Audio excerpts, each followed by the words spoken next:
Ok, podem começar daí. Cadê a Vivian? Ah, tá aí a Vivian. Não estava te vendo, Vivian. Bem, meus caros amigos, boa tarde a todos, os que estão nos assistindo.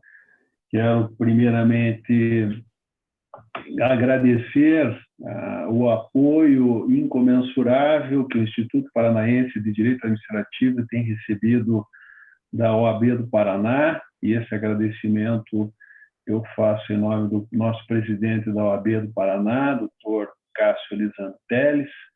Agradecer também a Escola Superior da Advocacia, na pessoa do Francisco Zardo, que juntamente com... Microfone desligado. Opa! Tem algum áudio aí que está liberado.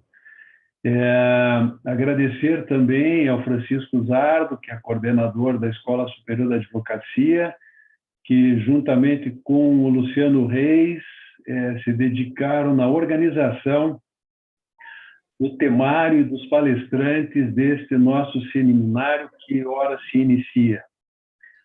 Nós não vamos tecer considerações gerais sobre este estado de exceção que estamos vivendo agora, porque já é de conhecimento de todos. O objetivo aqui do nosso seminário, do Instituto Paranaense e da Escola Superior da Advocacia, é debater os temas afetos ao direito administrativo a este estado de exceção. Então, eu, na qualidade de mediador, eu gostaria apenas de informar a todos que a sistemática dos trabalhos procederá da seguinte forma. Nós temos 2 painelistas na tarde de hoje, a quem eu estendo meus cumprimentos e, desde logo, agradeço a participação, a professora Vivian Lopes Vale e ao professor José Roberto Tiossi Júnior, estão aqui conosco nessa tarde. Cada painelista terá, no máximo, 15 minutos para tecer considerações acerca do tema que foi proposto a cada um, e nós teremos, então, portanto, mais 30 minutos, já que este painel tem duração de 1 hora, mais 30 minutos para as perguntas daqueles que estão aqui participando conosco nesta tarde. Então, sem mais delongas, como eu já anunciei há pouco, eu gostaria de iniciar este nosso painel com a fala da professora Vivian Lopes Vale, que trará considerações sobre novos tempos, novas regras e velhas cabeças. Professora Vivian, por favor, a senhora tem a palavra e eu adianto que serei absolutamente rigoroso com o controle do tempo. Então, já estou ligando aqui o meu cronômetro e a senhora tem a palavra a partir de agora.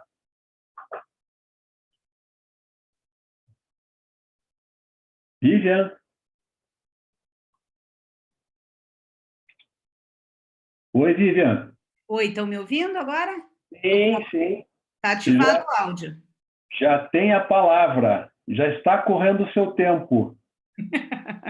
Então, tá bom. Obrigada, Edgar, pelo convite, por poder estar aqui. Quando a gente pensou na diretoria do IPDA, o seminário, até a primeira, indo direto ao ponto, porque o nosso eterno presidente aqui, mediador desse debate, não está me dando alternativa, né? Não dá nem para dizer bom dia, Tiossi, boa tarde, Tiossi, tudo bem? Né? Porque tenho que correr contra o tempo aqui, mas o fato é que quando nós pensamos esse seminário, a primeira sugestão foi que o título do seminário fosse o Direito Administrativo em Evolução, e partiu de minha autoria uma sugestão, né, um E, entre parênteses, involução, justamente porque não necessariamente a gente está caminhando para frente no direito administrativo, em especial na teoria contratual administrativa, nesse ambiente de legalidade extraordinária onde a gente está trabalhando. Então, dentro desse contexto, eu vou fixar duas considerações preliminares, vou fazer uma análise da Lei 13.979, de 2020, com os acréscimos que a MP 926 fez, certo? Então, vou fazer uma análise global, não entrando no detalhe do pregão, porque é o tema do Tiossi, inclusive, mas vou fazer uma análise global das inovações que essa lei trouxe, mas, ao mesmo tempo, além de fazer essa análise global, eu vou tratar dos nossos problemas e, digamos assim, de algumas perspectivas para que a gente possa pensar o direito administrativo. Eu só queria ver se vocês estão me ouvindo adequadamente. Sim. Eu estou te ouvindo perfeitamente bem. Tá, então tá bom. Então, em primeiro lugar, o título da minha palestra é Novos Temas, Novas Regras e Velhas Cabeças. E eu acho que o título ele é absolutamente pertinente para o que a gente vem verificando, não agora, num ambiente de pandemia, mas verificando na contemporaneidade em relação ao direito administrativo e, em especial, em relação ao tema contratação pública, certo? Que é um tema que acaba levando o direito administrativo para frente. De maneira bastante específica, a gente pode dizer que nos últimos 20 anos o direito administrativo caminhou muito e caminhou, em primeiro lugar, dentro da teoria contratual. E daí, da teoria contratual, isso sai para os demais ramos do direito, para os demais espaços, digamos assim, do direito administrativo. Mas a minha consideração preliminar é em relação à insuficiência do direito administrativo contratual atual para regular essas demandas. Eu até vi no Instagram, eu não sei se vocês conhecem um Eli Bolado, né, que é um que faz uma paródia com Eli, e agora ele está com uma máscara, o Eli Bolado, na foto de perfil dele. E ele, um dos posts que circulou era assim, né, vocês vêm aí com regulação sandbox, com inteligência artificial, com compliance, o que vai resolver a crise é o velho e bom poder de polícia, requisição, enfim, numa alusão de que o direito administrativo tradicional dá conta dessa realidade, e é ele que está resolvendo a realidade. E eu venho aqui me posicionar, a princípio, contra o doutrinador Eli Bolado, então, né? Para dizer assim, não dá conta, não. O direito administrativo tradicional não consegue resolver os nossos problemas, os nossos grandes problemas, e eu vou tentar demonstrar nos 11 minutos que me restam, essa fala. Então, em considerações preliminares, o referencial do direito administrativo previsto na Lei 8.666, em especial, na teoria contratual, especialmente para os contratos de fornecimento de bens, serviços, obras, compras ou alienações, ele não é muito diferente no regime concessório, é um pouco menos, mas esse referencial ainda está lá no regime concessório também. Esse é um referencial do século passado, construído lá com uma base oitocentista, que prevê possibilidades de você presentificar o futuro, trazer para dentro da relação contratual algo que ainda não existe, trazer todas as intercorrências dessa relação contratual. E a verdade é que esse ambiente contemporâneo mostra que é impossível essa presentificação. Contratos administrativos, especialmente no regime concessório, são contratos naturalmente incompletos. E que vão se completar, isso gera uma série de dificuldades. A pandemia, ela não só colocou em risco a vida e a saúde das pessoas, mas ela mostrou muito claramente, e aqui eu falo em evolução, portanto, não em involução, ela mostrou claramente uma falta de conexão do direito administrativo com a realidade atual das necessidades da administração. Então, me parece que agora a gente está no ponto de fazer uma DR com o direito administrativo, porque até então nós vivemos um pouco um movimento meio negacionista, dizendo assim, não, você é uma neoliberal que não discute o direito administrativo, não está querendo acabar com as conquistas históricas do direito administrativo. E, na verdade, nós precisamos olhar para o direito administrativo de maneira muito, eu diria, não pragmática, mas de maneira muito sincera e reconhecer que ele, da forma como ele está construído hoje, olhando as bases de construção do passado, não dá conta de atender essas nossas realidades. São problemas amplos que os institutos e regras de base oitocentista não dão conta. Esses institutos, eles são importantes, mas eles são incompatíveis com, inclusive, nesse momento, com a complexidade dessa emergência de saúde do Covid-19. Então, ela tem um caráter pedagógico importante, que é mostrar a insuficiência do direito administrativo contratual. E veja que interessante, a Lei 13.979 vem e cria uma série de regras de direito administrativo, e aí o que acontece? Poucos dias depois vem uma MP dizendo assim, opa, não é bem assim, não dá para fazer do jeito... A lei vem com toda uma racionalidade fundada na lógica da Lei 8.666, e aí foram aplicar e viram que aquilo não estava resolvendo a situação. A MP 926 veio e tenta dar uma contornada, mas o fato concreto é que a gente precisa trabalhar essa insuficiência, certo? Para começar, é o ponto de partida. Quando a gente reconhece que o modelo é insuficiente, a gente pode construir um modelo mais compatível com a nossa atual realidade. A segunda consideração preliminar importante, um dever de isonomia, de solidariedade e de aplicação do princípio da proporcionalidade nos contratos administrativos. Essa pandemia, ela não afeta um grupo, ela afeta todos indistintamente. Claro que alguns segmentos eles são mais afetados e mais vulneráveis e afetados com mais intensidade que outros segmentos. Isso significa, portanto, que há uma quebra de isonomia entre os atingidos. E, do ponto de vista econômico, trazendo essa quebra de isonomia para o ambiente dos contratos administrativos, nós temos que reconhecer que algumas atividades econômicas sofrem mais impactos, têm impactos mais negativos do que outras, e que podem chegar até a paralisação ou a um nível de vulnerabilidade muito significativo. Essa solidariedade vai exigir um compartilhamento dos efeitos negativos da pandemia, né? E esse compartilhamento, na via dos contratos, vai ser feito com o poder público suportando uma eventual dificuldade na execução do contrato. Isonomia e solidariedade aplicados aos contratos administrativos em curso e valorados igualmente com proporcionalidade, especialmente para avaliar a continuidade da execução contratual e eventuais inexecuções contratuais, devem ser um parâmetro do Estado. A gente tem que partir de um dever de boa-fé. A gente não pode partir de uma premissa de que todos os contratados que estão agora com contratos em curso vão fraudar a administração pública, simular dificuldades. Então, a administração tem que ser muito diligente na identificação desses problemas e na redistribuição desses encargos à sociedade. Então, essa é a segunda consideração. Agora eu tenho 6 minutos, estou nervosa. Vamos lá, vou conseguir, Deus queira. Então, não vou mais, por culpa do Edgar, então todo mundo que está me ouvindo aí sabe que a culpa é do Edgar. Eu iria fazer uma digressão um pouquinho mais lenta a respeito das modalidades e tratando de cada artigo, mas não dá.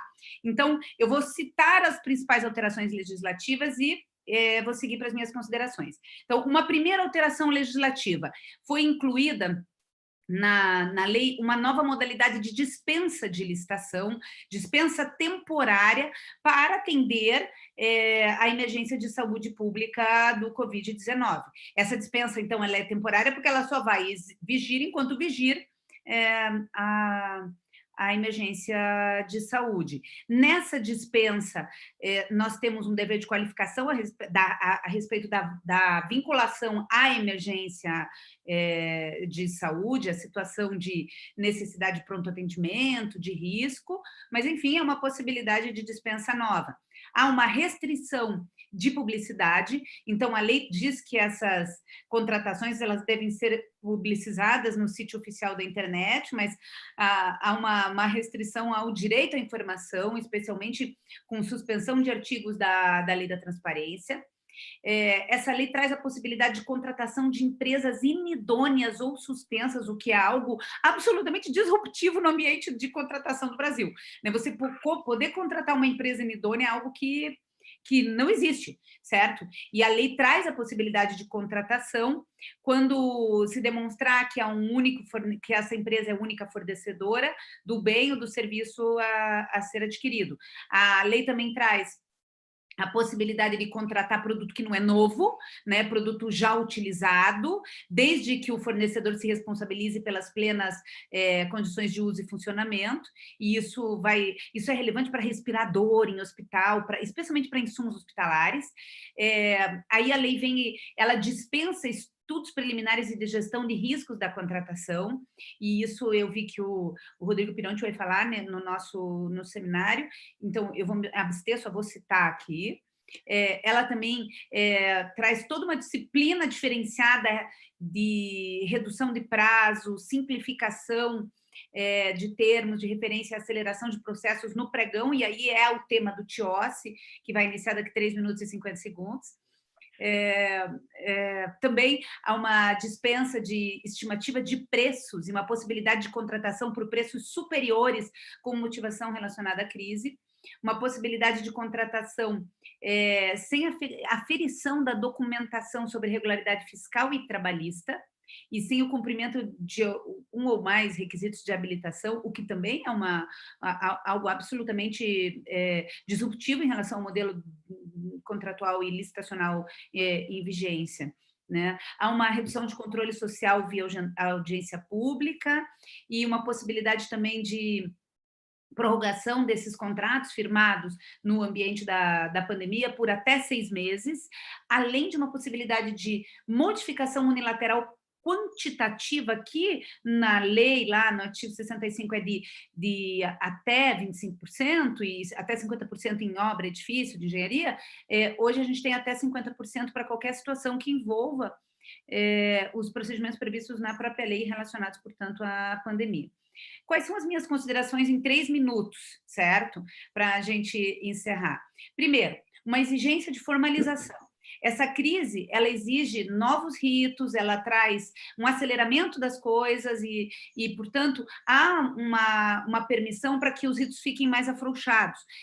Mas é importante dizer que não há um permissivo geral para que existam contratações informais, absolutamente, e a não ser em hipóteses de graves emergências, e mesmo assim, posteriormente, deve-se realizar uma motivação mais específica. Vejam que a lei trata de requisição, e aí a conversa é outra. Quando ela fala em requisição, ela fala efetivamente numa situação muito menos formalizada, mas ela não traz essa disciplina para o ambiente dos contratos.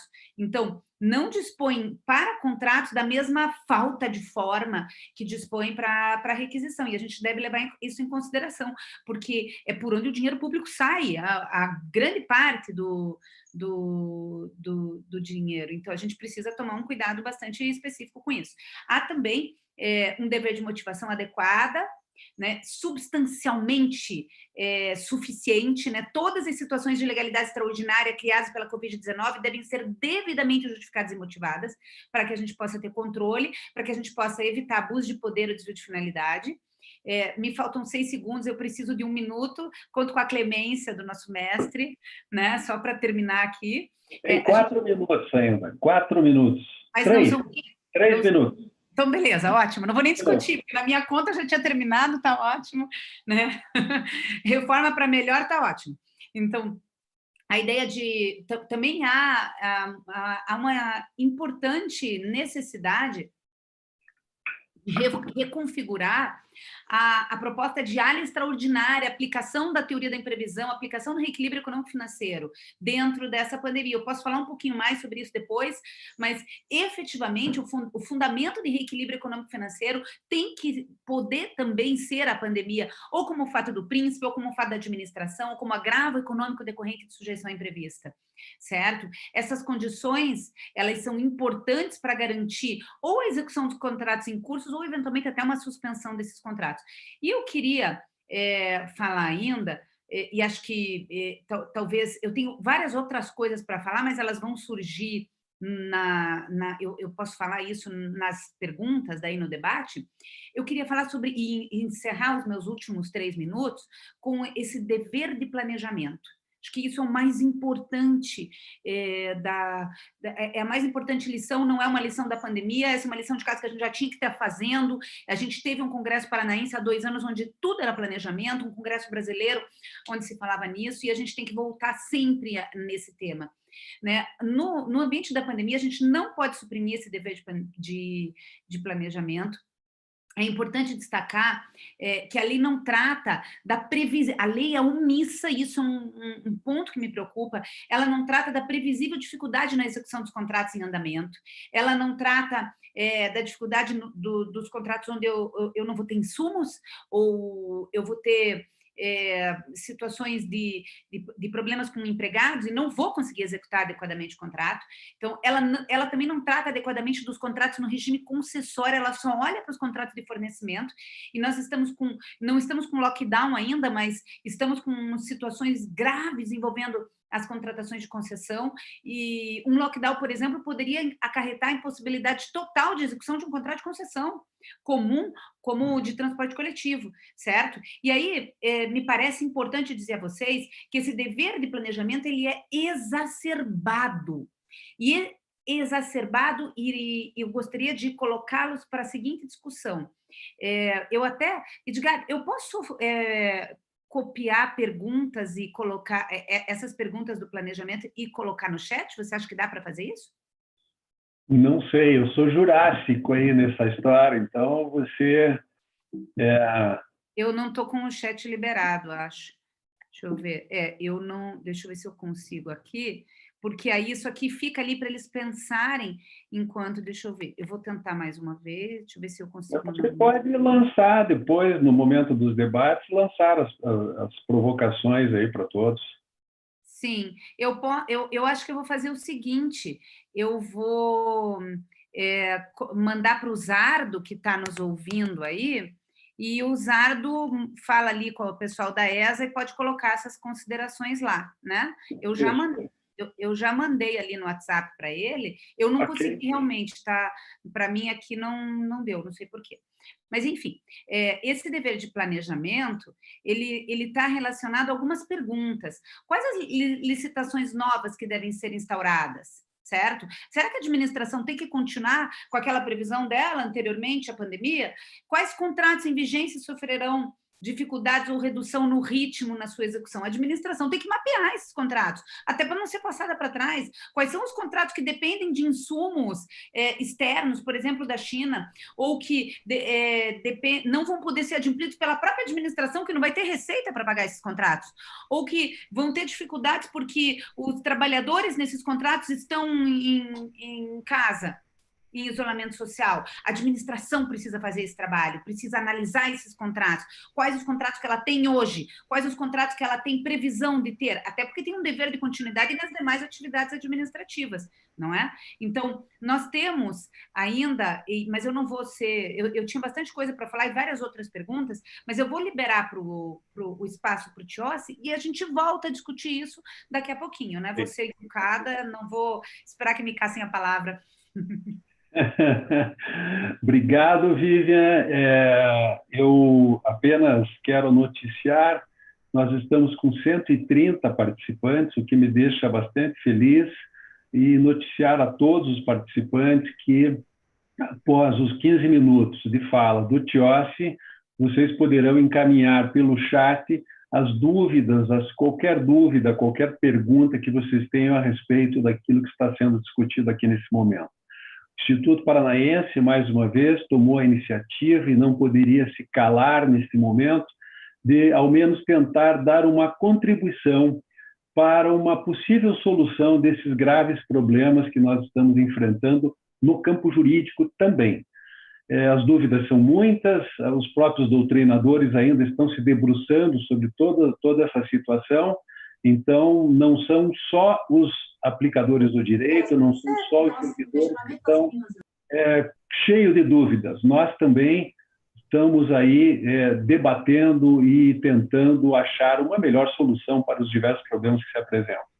Então, Tiossi, sem mais delongas, você tem 15 minutos para abordar o seu tema, que diz respeito a Pregão Express como alternativa. Tiossi, por favor, você tem a palavra. Boa tarde, meus amigos, meu querido presidente Edgar. Satisfação enorme, agradeço o convite. Minha amiga Vivian, companheira de diretoria do IPDA, muito bom ouvi-la. Vamos lá, o tema que me foi encaminhado é Pregão Express como alternativa. E por que alternativa? Porque a Lei 13.979, ela traz algumas possibilidades de contratação. E o primeiro ponto que nós precisamos avaliar nessa Lei 13.979 de 2020 é em relação ao seu alcance. Essa é uma lei federal e existem dúvidas sobre a aplicabilidade dela em âmbito municipal, em âmbito estadual, e eu tenho recebido vários questionamentos nesse sentido. Se seria necessário que os entes federados regulamentassem essa legislação? E a resposta é não, não tem necessidade. É uma lei autoaplicável, conforme o artigo 22, inciso 27 da Constituição Federal, compete privativamente à União legislar sobre normas gerais de licitação, e essa lei 13.979 de 2020, quando ela trata do tema contratações públicas, são normas gerais. Nada impede que municípios, estados, Distrito Federal façam seus próprios regulamentos, mas dada a extrema urgência e as circunstâncias fáticas, não se faz necessário. Mas, caso eventuais órgãos tenham essa necessidade para regulamentar procedimentos específicos, eles têm também essa possibilidade. Então, esse é o primeiro ponto que nós precisamos avaliar. O segundo é no tocante ao alcance dessa legislação. Será que todo bem, todo serviço, qualquer necessidade pública pode ser contratada com base na Lei 13.979? A resposta também é não. Essa legislação, ela foi criada única e exclusivamente para a contratação de bens, serviços, inclusive aqueles serviços relacionados à engenharia e insumos, todos voltados para o enfrentamento dessa pandemia.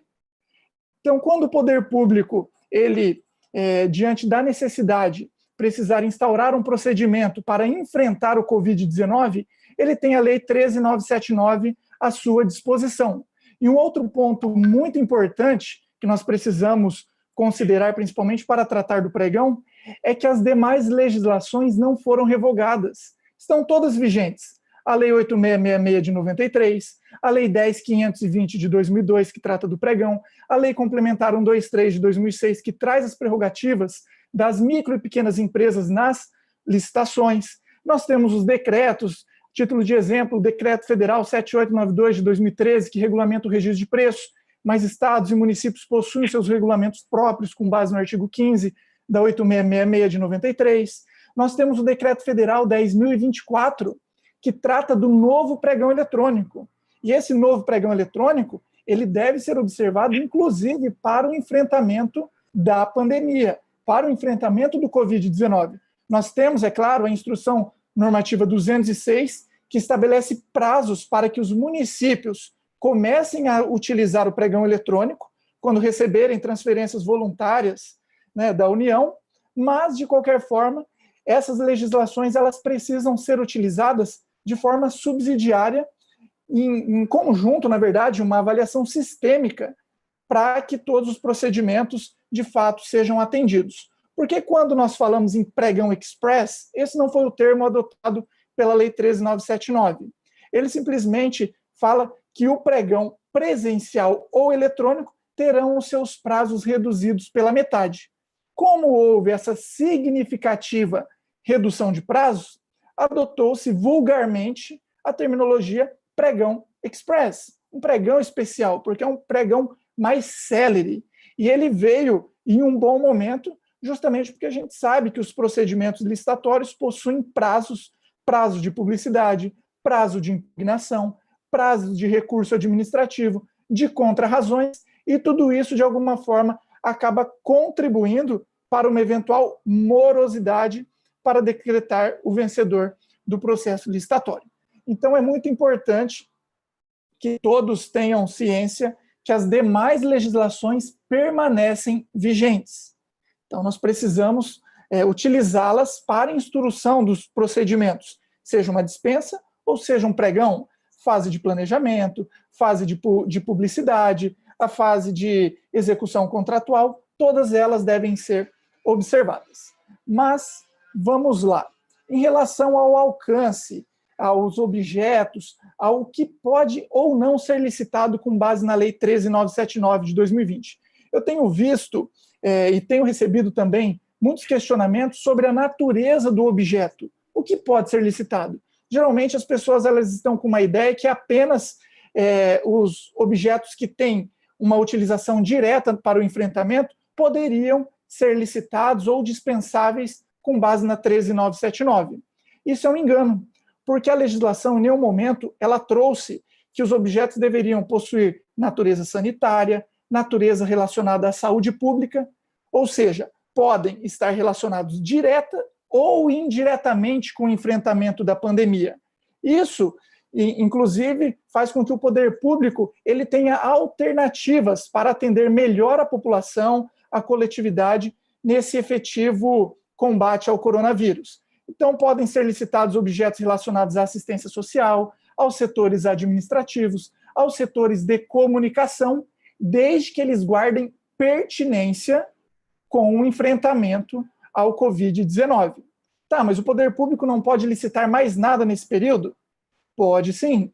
Caso ele tenha processos em andamento e resolva manter esses procedimentos vigentes, ele vai utilizar as demais legislações que nós já mencionamos, a 8666, a 10.520 e as demais legislações relacionadas. O que a gente precisa avaliar nesse momento, que é um momento muito peculiar, principalmente os órgãos de controle externo e até o próprio controle interno dos órgãos licitantes, levar em consideração a LINDB, a Lei de Introdução às Normas de Direito Brasileiro.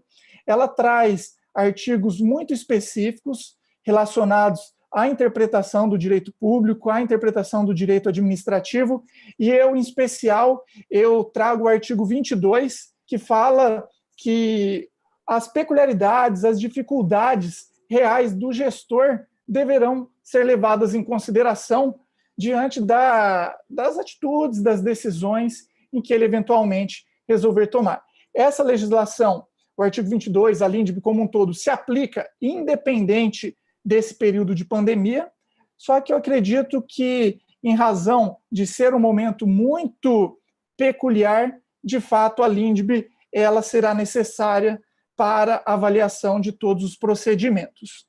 O quarto ponto que eu trago para vocês é referente ao caput do artigo 4º.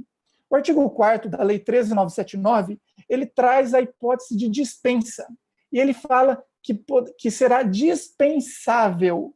O que significa isso? Que o poder público pode ou não instaurar um processo licitatório. É aí que entra na temática desse meu painel, o pregão express como alternativa.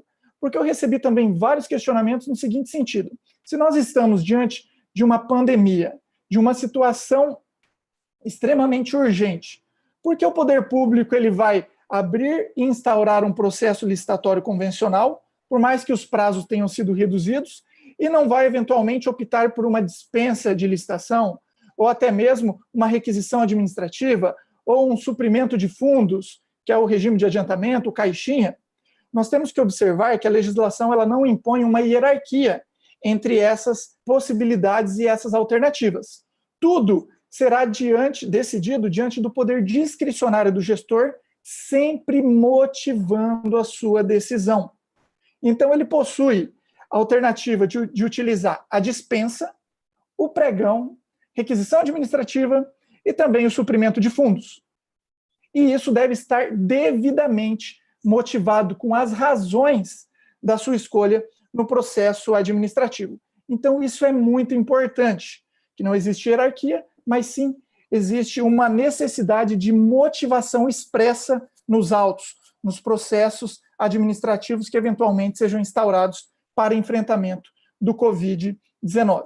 Então, o artigo 4º, caput, traz essa hipótese de dispensa de licitação. Ele não fala dispensada, ele traz como dispensável.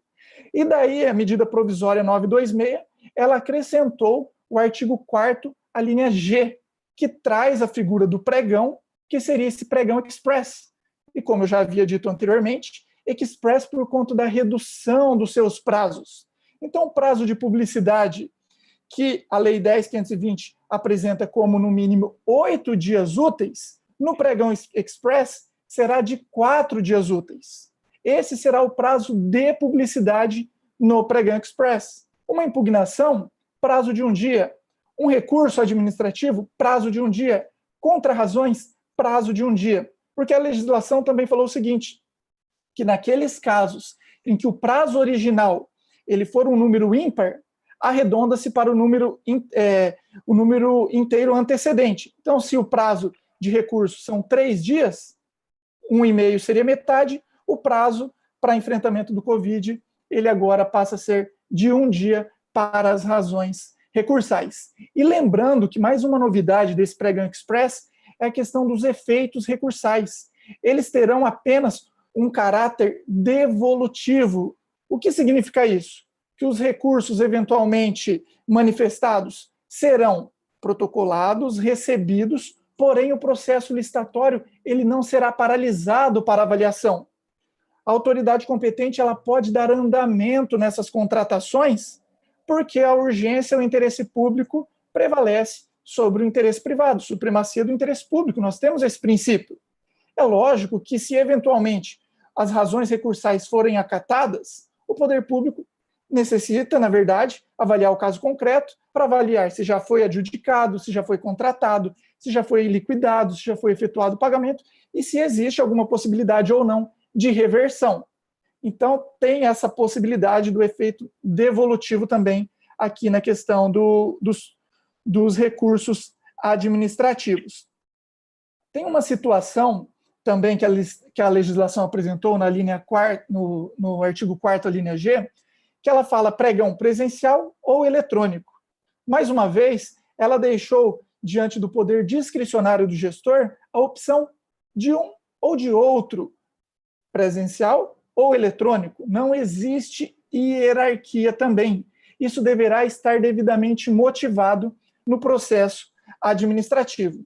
Aqui no estado do Paraná, nós temos o Acórdão 2605 de 2018 do Tribunal Pleno, que ele já diz o seguinte, que as licitações preferencialmente deverão ser através do pregão eletrônico. E aqueles casos em que o gestor público optar por uma licitação presencial, ele deverá justificar e fundamentar nos autos. Então, isso já existe antes mesmo dessa pandemia. O Tribunal de Contas do Estado do Paraná já tem esse posicionamento, um acórdão do Tribunal Pleno 2605 de 2018, que ele coloca já um dever do gestor público optar pelo pregão eletrônico. E nos casos em que resolver instaurar um pregão presencial, deverá motivar e justificar nos autos. E nós temos que levar em consideração também a realidade fática, a situação concreta de cada ente licitante. Porque nós sabemos que existem cidades que, inclusive, fecharam as suas fronteiras, entrada, saída, ninguém consegue acessar o município, deixar o município. Como que nós abriríamos um pregão presencial? Isso, de alguma forma, inclusive, violaria a competitividade, traria uma restrição significativa ao número de potenciais interessados. Então, o próprio artigo 3º da 8666 poderia, de alguma forma, ser violado. Então, as licitações eletrônicas, elas devem ser, o poder público deve dar uma preferência, uma prioridade, ainda mais por uma questão de medida sanitária, de medida de saúde pública, para evitar aglomeração de pessoas, para facilitar a proximidade, porque o pregão eletrônico, ele aproxima pessoas, ele reduz significativamente esse distanciamento que o pregão presencial ele acaba acarretando, inclusive reduz os custos para a participação dos processos licitatórios. E tem muita gente também que acaba me perguntando em relação à questão do pregão, né? Se nós temos ali uma presunção da situação emergencial já expressa no próprio artigo 4º, a linha B da 13979. Então, o artigo 4º, a linha B, ele fala que presume-se que a situação emergencial existe, seja em relação ao risco, seja em relação à urgência, seja em relação a trazer algum prejuízo que comprometa funcionamento dos serviços públicos, a saúde. Então, tudo isso está presumido. Se está presumido, por que o poder público vai instaurar uma licitação e não vai abrir e não vai optar pela dispensa, que também seria uma dispensa especial, uma dispensa que não está previamente fixada na Lei 8666? É que nós precisamos, mais uma vez, avaliar a situação fática e a realidade daquele ente licitante. Porque a pandemia como um todo, ela é uma situação emergencial. Mas eu consigo visualizar dois tipos de emergência. Uma emergência absoluta e uma emergência relativa. A emergência absoluta seria naqueles casos em que o poder público ele avaliou os seus níveis de estoque, o seu almoxarifado, e ele percebeu que não existe estoque para enfrentamento do Covid, por exemplo, de luvas, por exemplo, de aventais, de máscaras e de todos os objetos que indiretamente também sirvam para esse enfrentamento. Então, nós estamos diante de uma emergência absoluta. Mas também existem casos de uma emergência relativa. Então, pode ser que o poder público tenha um estoque ou que tenha contratos firmados com licitantes ou que, eventualmente, tenham atas de registro de preços vigentes com licitantes, com saldo nessas atas de registro de preço.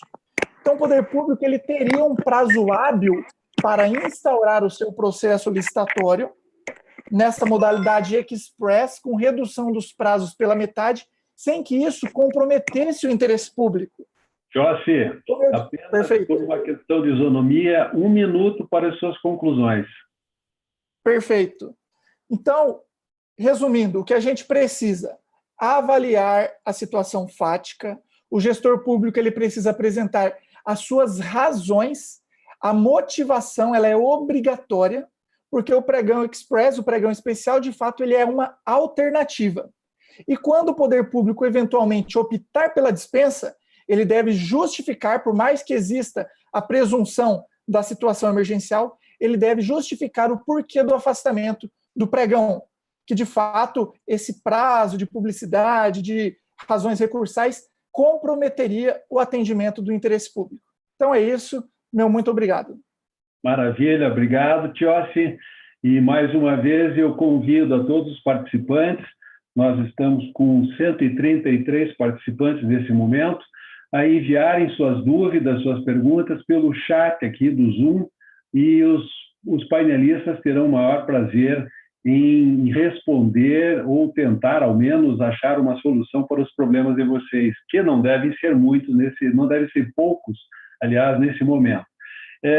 Antes de passar para o debate especificamente, para que nós possamos otimizar o nosso tempo, eu pediria encarecidamente a Vivi e ao Tiossi que, ao responderem as perguntas, respondessem de uma forma a mais objetiva possível para que a gente possa otimizar aqui o nosso tempo.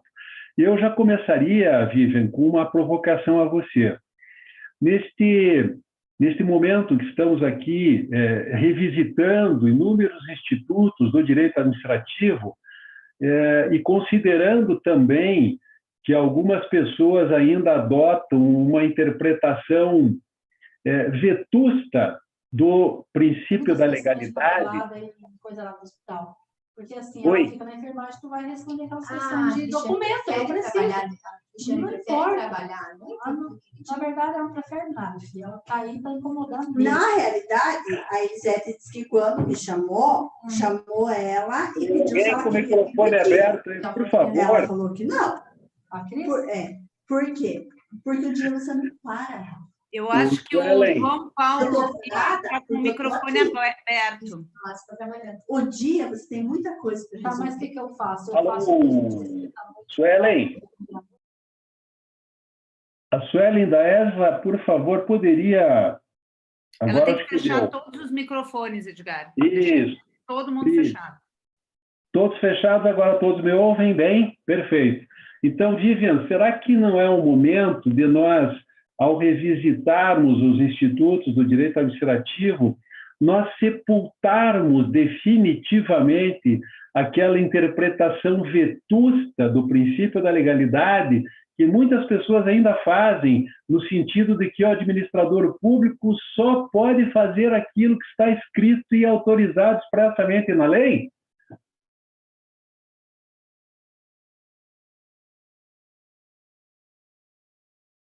Que me foi submetido há poucos dias a exame. Vejam só. Microfone aberto aí, gente. O seu. Tá, Não, mas eu Oi. digo, vai passar da escala da noite, vai passar 5 plantão para cada um? À À noite, noite, dia. sim. Não, de dia eu tô pedindo. Ela tá Sim. Só não vale falar mal de mim, hein? O resto...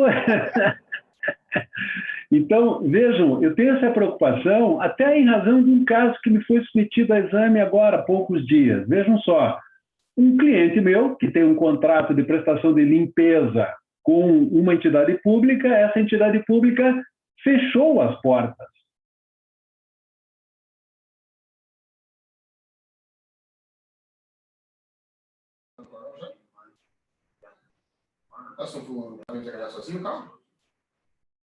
Edgar, você está sem Pagar som. porque não está havendo contraprestação do serviço.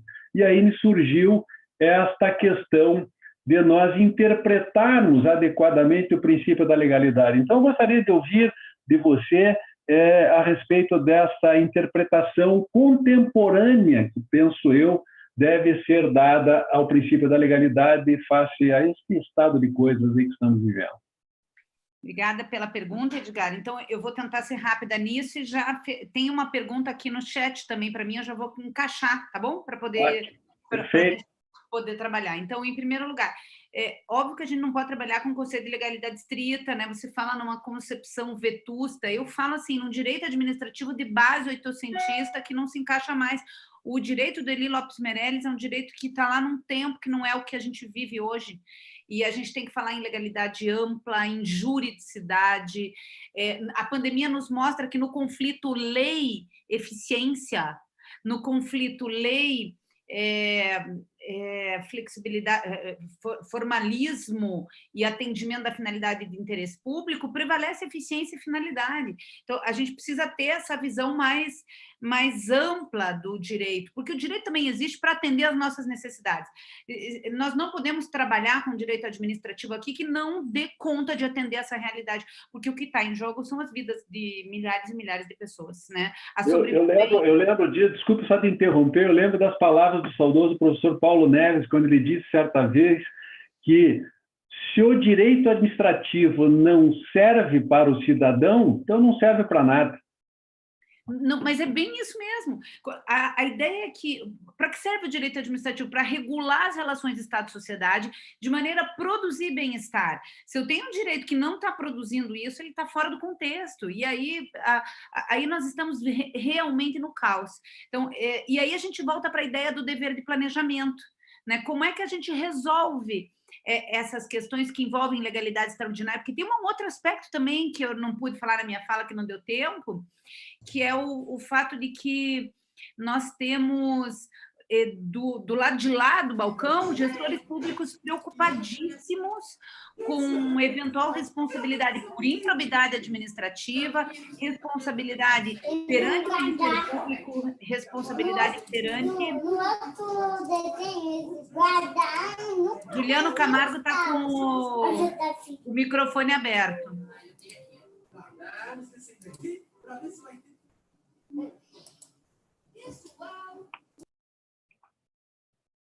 Foi. Então, estão me ouvindo? Sim. Sim. Então, agora já até perdi o meu raciocínio. Deixa eu voltar. Planejamento. Isso. A lógica... Espera aí que ela desativou o meu som. Está me ouvindo? Ótimo. Então, a lógica de organização da administração pública contemporânea e de controle do direito administrativo sobre essa organização, ela tem que partir de um dever de planejamento. Tem uma pergunta que fala ali no chat, alguém fala exatamente sobre as medidas de enfrentamento e sobre a questão do planejamento, como a administração deve proceder esse planejamento das contratações. E eu te diria, né, ela não pode se omitir. A improbidade administrativa vem da omissão aí. O poder público não está autorizado a não fazer. Ele tem obrigação de fazer. O problema é como fazer para que não gere prejuízos, uma atuação ineficiente, ou ainda pior,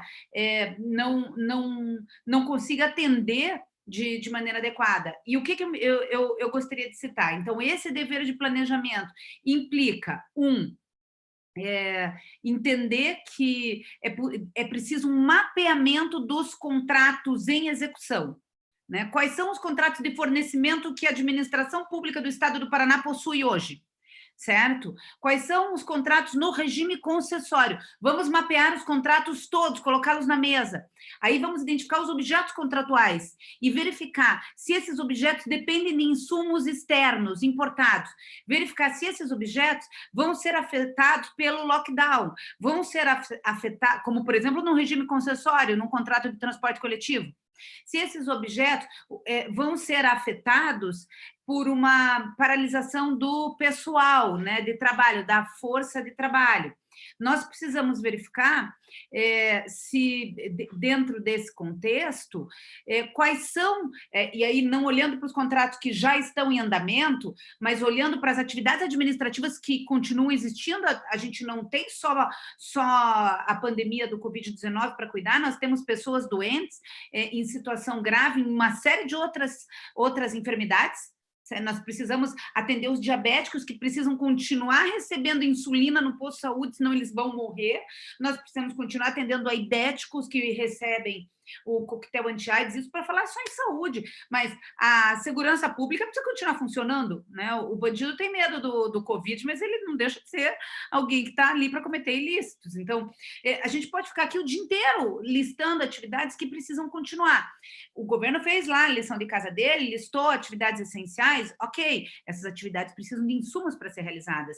Então, quais são as licitações novas que não tem como não serem deflagradas, não serem instauradas?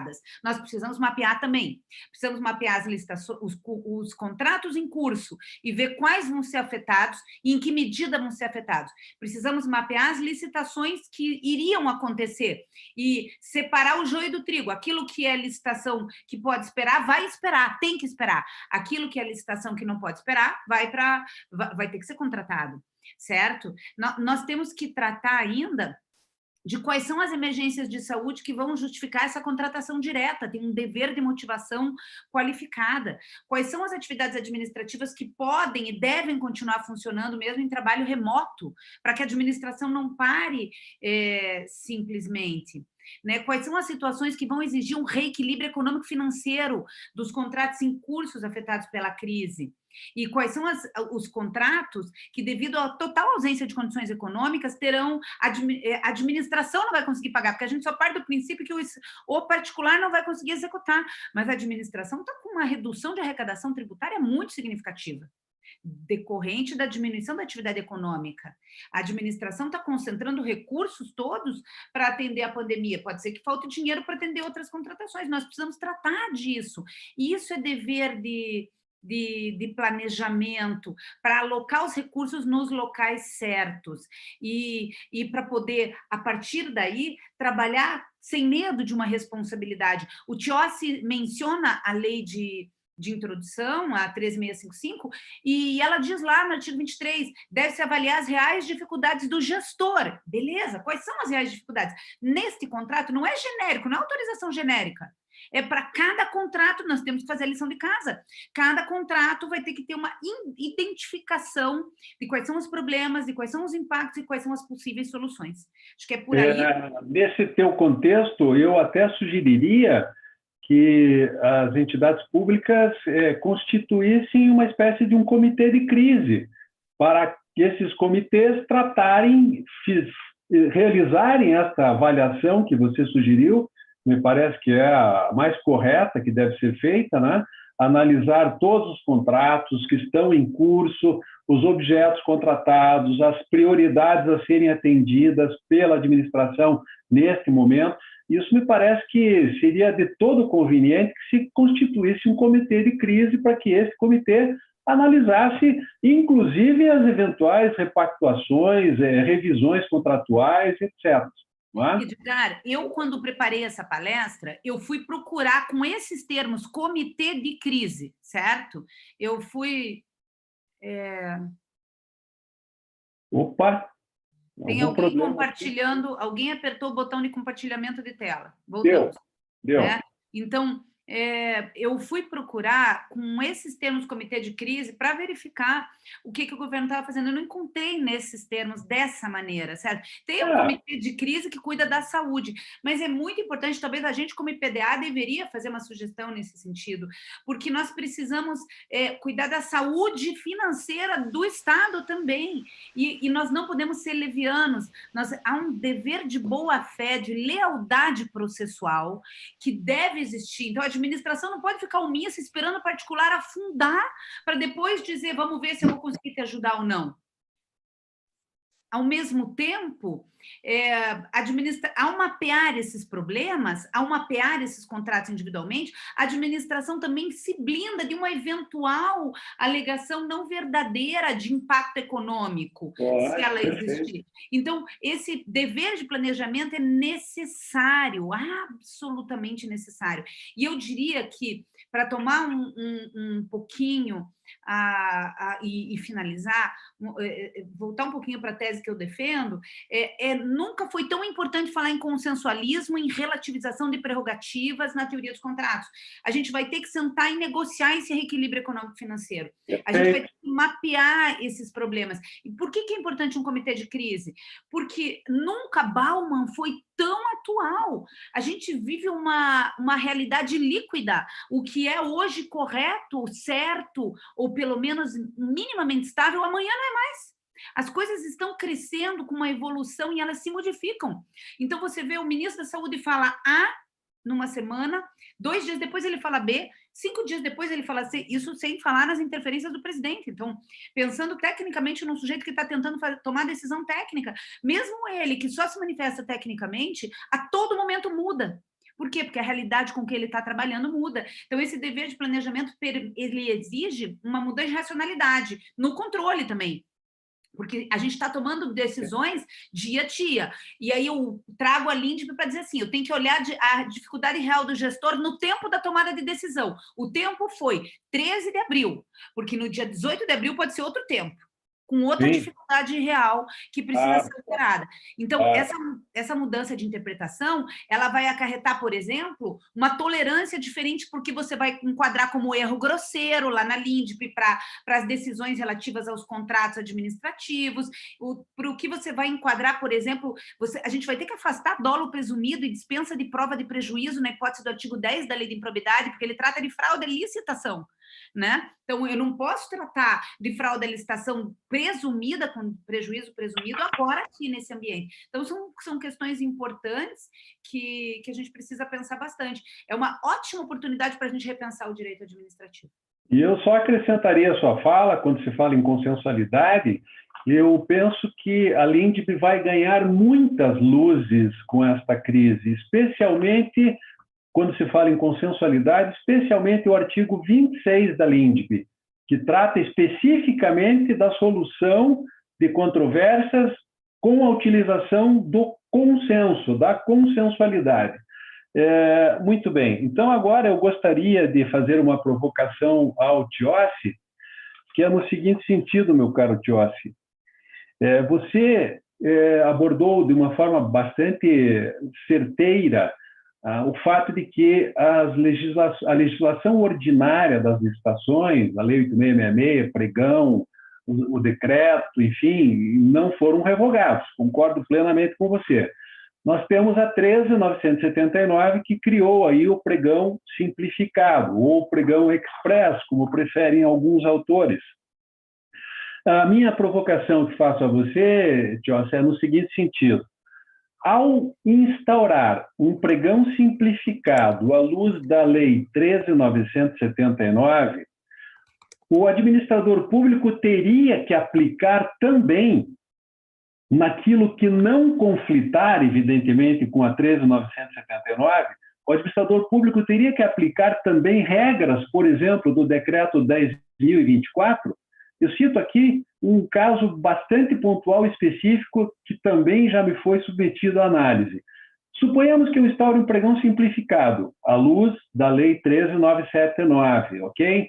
O Decreto 10.024, que atinge diretamente a administração pública federal e atinge estados, municípios e Distrito Federal somente quando estiverem manuseando recursos públicos federais, esse decreto federal ele diz que o valor estimado deve ser sigiloso. Então, a minha pergunta que faço a você é nesse sentido. Se eu instauro um pregão simplificado, de acordo com a nova lei 13.979, o valor estimado, ele é sigiloso por força do decreto 10.024 ou não? Perfeito, Edgar. Ótimo questionamento. Só mais uma pergunta também, já aproveitando aqui a sua intervenção, os prazos pela Lei 13.979, os prazos foram diminuídos pela metade, ok? Então, se eu instauro, mais uma pergunta, se eu instauro um pregão simplificado, eu tenho, evidentemente, que possibilitar que outorgar aqueles benefícios outorgados às micro e pequenas empresas nas licitações. Aqueles prazos da Lei Complementar 123, como, por exemplo, o prazo de 5 dias úteis para que a microempresa que tenha defeito na sua habilitação fiscal, ela regularize a sua situação, ser declarada vencedora, esse prazo também ficaria reduzido pela metade? Perfeito, Edgar. Muito interessante, esses dois questionamentos, de fato, causam debates, discussões. E o primeiro ponto que a gente precisa avaliar é que a Lei 13.979, ela, por mais que tenha apresentado mudanças significativas, inclusive alguns paradigmas que foram quebrados, com possibilidade de contratar empresa inidônea e tantas outras possibilidades que estão ali, ela não é uma legislação perfeita. Eu acredito que ela ainda foi muito... ela poderia ser mais arrojada, ela foi muito superficial, de modo que ela tratou quase que exclusivamente sobre a terminologia pregão, ali no artigo 4º, a linha G. Eu vejo que a administração pública, na aplicação das normas, ela deve ter uma leitura sistêmica de tudo que está à sua disposição, e quando a gente fala em Decreto 10.024, quando a gente fala em Lei Complementar 123, entendo eu que todos eles também têm aplicação caso o pregão express tenha sido adotado e escolhido pelo município. Então, no tocante aos prazos das micro e pequenas empresas, aquele prazo para regularidade fiscal e trabalhista que está previsto na legislação, entendo eu que o prazo de 5 dias foi prorrogado para 2 dias, podendo ser prorrogado por mais 2 dias nos termos da Lei Complementar 123. Essa é a minha interpretação para que a gente consiga, inclusive, que o artigo 179 da Constituição Federal, que trata dessas prerrogativas para as micro e pequenas empresas, seja de fato efetivado. Agora, no tocante ao pregão eletrônico, ao orçamento sigiloso, nós temos que avaliar sempre a situação fática. Aqui no estado do Paraná, nós temos uma peculiaridade que é a nossa Constituição Estadual. E a Constituição Estadual, ela determina que a administração pública municipal e estadual, ela fixe de forma obrigatória, ou seja, apresente de forma expressa no instrumento convocatório o valor máximo das licitações. Então, existiria, inclusive, um conflito se nós fôssemos avaliar o decreto federal, utilizado pela União, pelos estados e pelos municípios que já tiveram seu prazo extrapolado pela IN 206, eles teriam essa possibilidade do orçamento sigiloso. Mas quando nós estamos avaliando aqui licitações instauradas no estado do Paraná, nós temos a nossa Constituição Estadual, que ela determina essa fixação do valor máximo, de forma expressa. E se nós avaliarmos a importância dessa Lei 13.979, principalmente respeitando os princípios da publicidade, acredito eu que é um dever do gestor público, ele, ainda mais por se tratar de uma contratação extraordinária, observando regras diferenciadas, deveria sim fixar o valor máximo, mesmo utilizando o decreto 10.024. Bem, eu quero deixar claro que eu ouso discordar um pouquinho da sua opinião, Tiossi, mas também devo registrar aqui o seguinte, que as ideias, elas podem brigar, os homens jamais brigam. Então, eu ouso discordar de você nesse ponto, porque, de fato, a nossa Constituição do Estado do Paraná, há muito tempo, já prevê a obrigação de se fixar preço máximo nas licitações. Mas eu manter o meu orçamento sob sigilo não significa dizer que eu deixei de fixar o preço máximo. Eu posso fixar um preço máximo, mantendo esse preço máximo sob sigilo e dando publicidade desse preço no momento adequado do procedimento licitatório, que seria após o julgamento das propostas. Então, só uma observação que faço aí, que eu fazer um contraponto aí à sua posição, tá? Bem, seguindo aí no nosso debate, eu gostaria de saber se o Tiossi ou a Vivian tem alguma pergunta aí pelo chat, e aí vocês poderiam passar a respondê-las. Bom, eu, louca, estou respondendo todas aqui por escrito, enquanto o Tiossi estava falando, eu estava digitando. Não, mas nós temos que ter o privilégio de ouvir a sua opinião, Vivian, por favor. Sim, vamos claro. Lá. Eu não querendo desrespeitar o Tiossi, óbvio, né? Mas é que achei que também eu poderia colocar ali, né, no chat, mas o que foi recorrente foi como fazer esse planejamento e a questão de aplicar ou não o reequilíbrio e a própria lei para os contratos em curso. Então, me parece, eu não refleti muito sobre isso, mas eu tenho um contrato que é anterior à lei, e é um contrato que, por exemplo, vai ser, não é afetado do ponto de vista econômico, e a pergunta até... na verdade, o que eles querem é usar as medidas de enfrentamento da lei para contratações anteriores e, portanto, essas flexibilizações.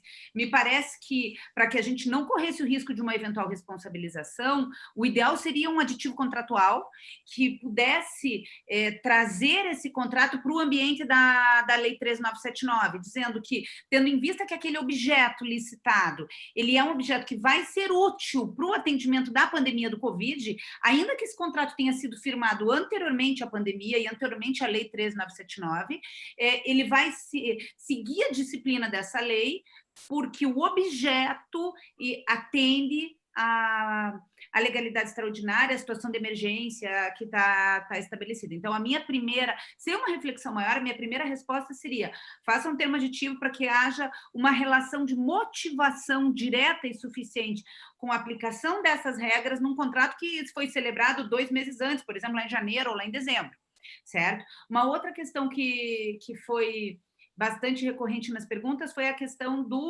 de como fazer o planejamento, especialmente porque municípios, e eu vejo algumas perguntas, né, quando acompanho o Tiossi ali, o pessoal do interior, ele está desesperado, falta pessoal, falta instrumentos. Então, tem uma pergunta que diz assim, nos municípios do interior, muitas vezes, se desconhece estudo preliminar, gerenciamento de risco, portanto, como fazer isso em contratações que não se refiram a bens e serviços comuns? E aí a nossa discussão sobre um mapeamento dos problemas, ela retoma forte, né, Edgar? A gente precisa necessariamente de um comitê de crise para que dentro desse comitê se possa pensar soluções imediatas, múltiplas e plurais, porque elas não vão ser iguais para cada contrato. Né? Não é? A gente não vai ter um regime jurídico de tratamento da pandemia único. nós vamos ter regimes jurídicos de tratamento de legalidade extraordinária, né? Que é uma coisa... Sabe que tem uma relação? Se você abre na Constituição o capítulo de legalidade extraordinária, que é estado de defesa e estado de sítio, a Constituição estabelece lá que nas hipóteses de calamidade da natureza, de grandes proporções, grave abalo institucional, é possível estabelecer legalidade extraordinária. Mas mesmo lá, naquela legalidade que vai vir por decreto, a Constituição diz assim, tem que identificar as necessidades de aplicação de restrição a direitos, tem que identificar quais são as medidas, tem que relatar e motivar essas medidas.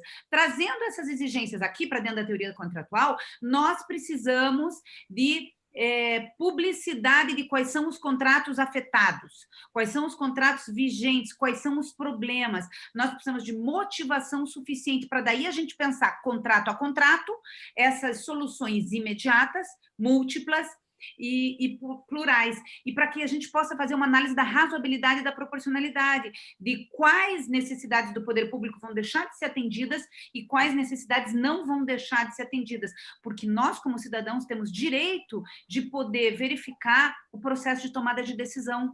A pandemia Covid não pode trazer uma involução que é retirar do cidadão o controle do processo da tomada de decisão, o controle da escolha, né? O controle da escolha da prioridade, o controle da escolha da necessidade que vai ser atendida diante da escassez de recursos. Então, a natural redução da arrecadação tributária, ela vai exigir uma reorganização da administração pública, uma priorização na alocação dos recursos e uma proporcionalidade nos gastos públicos e nas escolhas sobre a alocação desses recursos. E isso vai exigir um planejamento, e nós, como cidadãos, temos que ter acesso a esse planejamento. Me parece, sim, que é possível responsabilizar por improbidade administrativa o gestor que não está fazendo essa lição de casa, esse planejamento, porque nós dependemos desse planejamento para sobreviver, para que a administração possa seguir e para que essa pandemia possa ser, de fato, atendida. Então, essa mudança de racionalidade, e vejam que esse planejamento e mapeamento dos problemas com as possíveis soluções vai dar um instrumental para que o gestor se sinta mais seguro para atingir, para decidir. Sabe aquela nossa conversa do apagão das canetas, Edgar? Ela desapareceu, não dá para apagar a caneta, porque cada caneta apagada é não sei quantas milhares de vidas perdidas, né? Eu não quero a minha, ou da minha família, dos meus familiares, dos meus amigos que eu amo tanto, nessa situação. Você também não, e ninguém quer. Então, dentro desse contexto, se não pode ter apagão da caneta, e eu tenho medo de agir e de ser responsabilizado por erro grosseiro, ser responsabilizado pelo Tribunal de Contas, de responder por improbidade administrativa, eu estou naquele mundo bem, como diz a música daquele célebre cantor nacional, né? Se ficar, o bicho pega, se correr, o bicho come. O bicho não é o Covid aqui, né? O bicho é o medo, o bicho é a inércia, o bicho é a omissão, o bicho é o Tribunal de Contas, o Tribunal de Contas fazendo interpretação literal da lei. Não dá para usar a Lei 8666, os sistemas de controle da 8666 nesse modelo. Não dá para nem usar a Lei de Improbidade. Então, as lógicas de prejuízo do artigo 10, violação a princípio da administração pública, bom, princípio da legalidade estrita, vou violar todo dia aqui nesse ambiente. Então, a gente precisa de uma racionalidade diferente. Me permita só, Vivian, né, em complementação à tua fala, só lembrando que há pouco tempo, agora acho que foi semana passada, o Joel de Menezes Niebuhr publicou num blog da Zenit um artigo bastante interessante, que o título, salvo engano, é O que fazer com os contratos em curso de execução no período de pandemia, alguma coisa assim. E ele traz uma sugestão dentro do que nós estamos discutindo e sugerindo, que é o diálogo. A administração sentar à mesa com as empresas contratadas, dialogar abertamente, expor o problema de cada contrato, buscar soluções em conjunto com o particular contratado. E nesta sugestão que o Joel dá, que eu achei bastante interessante, para que o administrador público se sinta mais seguro, nesse momento de diálogo, ele que traga também à mesa os sindicatos. O sindicato dos empregadores, o sindicato dos empregados, e talvez até, além de um eventual termo aditivo que se faça ao contrato, se pensar num acordo de convenção coletiva de trabalho, coisa do gênero. Isso dará muito mais segurança para o administrador público nesse momento de crise aí que estamos vivendo. Nunca Muito foi bem. tão atual o tema o tema que eu mais gosto, que é uma subsidiariedade da aplicação das prerrogativas, a ideia da consensualidade, né, que é produto da minha dissertação, da minha tese de doutorado, né? Escrevi isso fora de um contexto, né? Escrevi isso. Participei da sua banca. É verdade, né? E você é um marco teórico para mim também. Escrevi isso dentro de um ambiente onde a gente nem imaginava a pandemia, e hoje a pandemia vem para mostrar que a gente tem que abandonar esse ambiente de prerrogativa e sentar para negociar. Com certeza. Joyce, tem alguma pergunta para você aí, para você responder no chat? Tem sim, Edgar. Na verdade, tem duas perguntas que se complementam, eu vou respondê-las em conjunto, do nosso querido amigo Renato Andrade, está aqui. Se o efeito do recurso é apenas devolutivo, isso não demandará uma judicialização infinita do pregão express, violando a emergência que se pretende? E daí tem a pergunta do Eduardo Tesserotti. A primeira colocada, recorrente prejudicada, teria direito a ser indenizada e os agentes públicos deverão ser responsabilizados? Então, ambas falando sobre a questão do prazo devolutivo. Na minha opinião, a questão desse prazo devolutivo, ele tem previsão legal e o gestor público, diante da situação fática, ele pode utilizar. Mas, como eu havia dito anteriormente, eu visualizo uma emergência absoluta e uma emergência relativa. Se optou por se o fato é de uma emergência absoluta, muito provavelmente será adotada uma dispensa de licitação. Agora, se é uma emergência relativa, subentende-se que existe um certo prazo para a instrução do processo, significa que esses eventuais recursos, na minha opinião, eles poderiam ser aguardados para não violar o direito constitucional do contraditório, né, mas nada impede do gestor público avançar considerando o efeito devolutivo. E daí caberia indenização diante de uma eventual inabilitação equivocada? Acredito que sim, o licitante poderia buscar meios de ser indenizado, mas eu acredito novamente nessa questão do direito administrativo consensual, isso será levado em consideração, e a própria LINDB novamente será levada em consideração para demonstrar em quais circunstâncias o gestor tomou aquela decisão. E quando a gente fala em responsabilização do servidor, eu não vejo uma responsabilização do servidor no sentido de ter dado continuidade, adjudicado e homologado a licitação. Eu vejo eventual responsabilização do servidor quando ele, de fato, habilitou uma empresa que não deveria ser habilitada, por exemplo, um contrato social, uma exigência clara, objetiva. Ele habilita uma empresa que não apresentou o contrato social.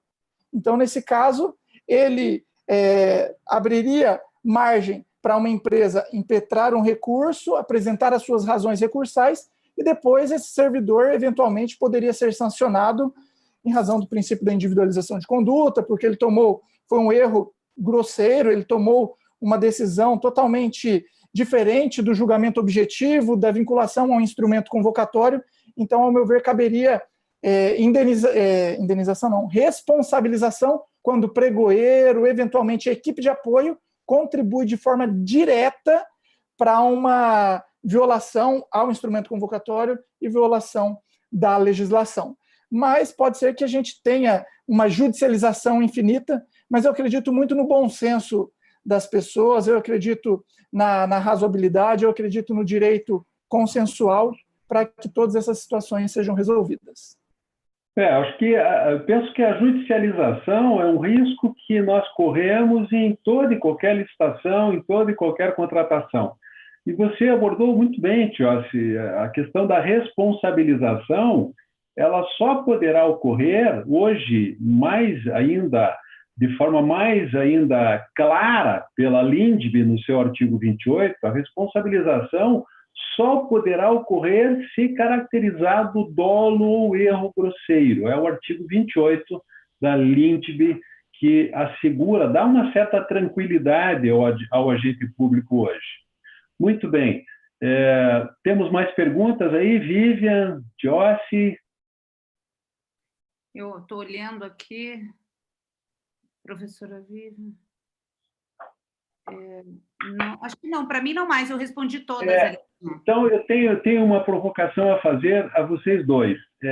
A Lei 13.979, ela possibilita, e você falou sobre isso, Vivian, possibilita a contratação daquela empresa que esteja cumprindo uma sanção de declaração de inidoneidade ou de suspensão do direito de licitar e de contratar com a administração pública.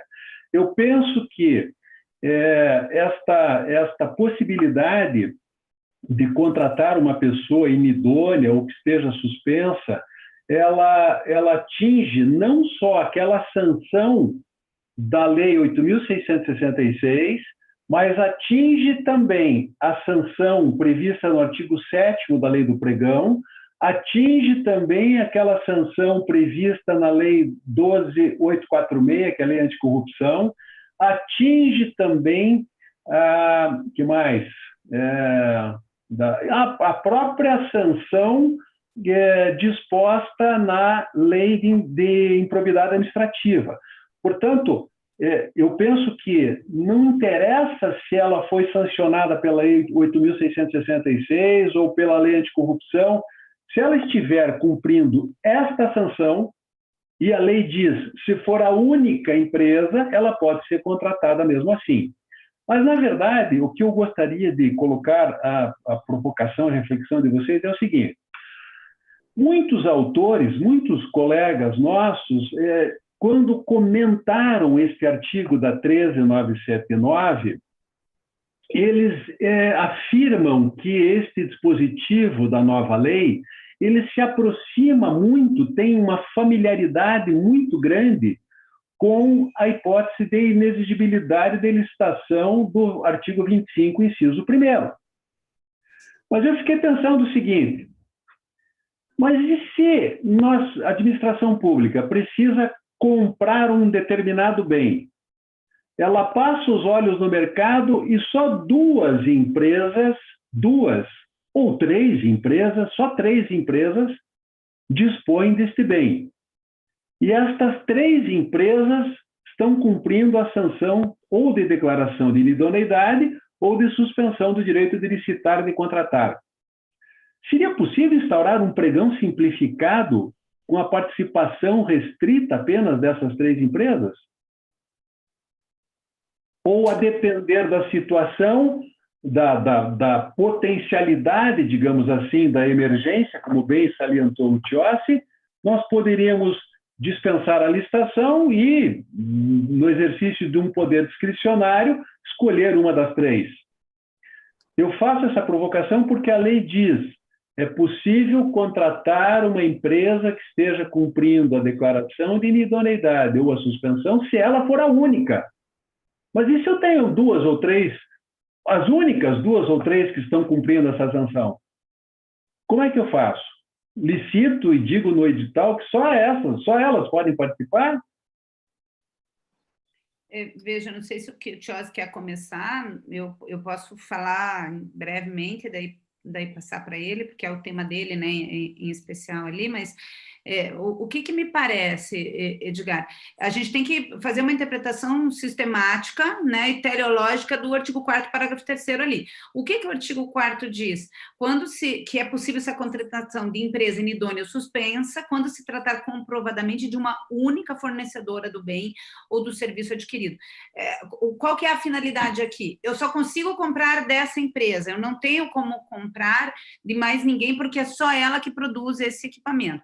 Nessas condições, independente da pandemia, isso já seria uma possibilidade bem difícil de resolver no ambiente da legalidade estrita, fora da Lei 13.979. Estado de exceção, hein? Não é fora de um estado de exceção, porque se eu tenho uma necessidade que é de interesse público e é reconhecida, e se eu tenho um único fornecedor, portanto, eu estou no ambiente de uma inexigibilidade, certo? Por único fornecedor. Eu sequer faria a licitação, eu faria uma contratação direta, sem licitação, porque eu estou no ambiente da inexigibilidade, não é? Eu só posso contratar com esse fornecedor, e esse fornecedor é inidôneo, eu estou diante de uma situação que o direito administrativo tradicional não resolve, porque ele tem a imposição unilateral de sanção, certo? Ele tem imposição de sanção via processo administrativo, mas ele tem imposição de sanção. Então, eu estou diante de uma prerrogativa que resolve a questão da harmonia do sistema. O sistema diz, se o sujeito praticar A, terá sanção B. O sujeito praticou A e tem a sanção B, então estamos, do ponto de vista de uma harmonia desse ambiente de legalidade estrita e de uma administração de autoridade prerrogativa, eu resolvi o problema, né? Porque eu apliquei de forma impessoal e com devido processo legal a sanção que deveria, e o particular tem que suportar as consequências. Todavia, eu não atendi interesse público nenhum. Absolutamente nenhum. Esse é um exemplo típico onde o único caminho que atende o interesse público é consenso. Aí tem que usar o termo de ajustamento de conduta da LINDB, lá no artigo 26, para dizer assim, que diante de situações de interesse público, em que o interesse justifique, vamos sentar e compor. É necessário livrar a empresa de toda e qualquer responsabilidade? Não, mas no ambiente da pandemia do Covid, essa contratação emergencial vai acontecer, então, limitada a essa pandemia. Eu não creio que a gente vai ficar a vida inteira nesse ambiente de pandemia, ninguém crê nisso e ninguém deseja isso. Então, finda a pandemia, volta a correr todos os prazos de suspensão, mantém-se rígida a inidoneidade, imagino, mas durante a pandemia, eu não vejo como não realizar, nessas condições que você coloca, um termo de ajustamento de conduta. Porque é a única forma de você atender o interesse público. Vamos imaginar, hipoteticamente, que a gente esteja falando de fabricante de máscara ou de fabricante de respirador, para ficar pior a situação ainda. Porque a máscara é prevenção, o respirador é vida. Né? Então, só tem uma empresa no Brasil que fabrica respirador ou que conserta respirador. E ela foi declarada inidônea. Então, de nada vai me adiantar dizer, ó, manti rígido o modelo, eu não rompi com a legalidade, eu apliquei a sanção, eu não posso contratar com ela, vem lá com o espírito de Eli Lopes Meirelles e com a lei de licitação, lei 8666 na mão, e você vai ver as pessoas morrendo, o interesse público não vai ser atendido.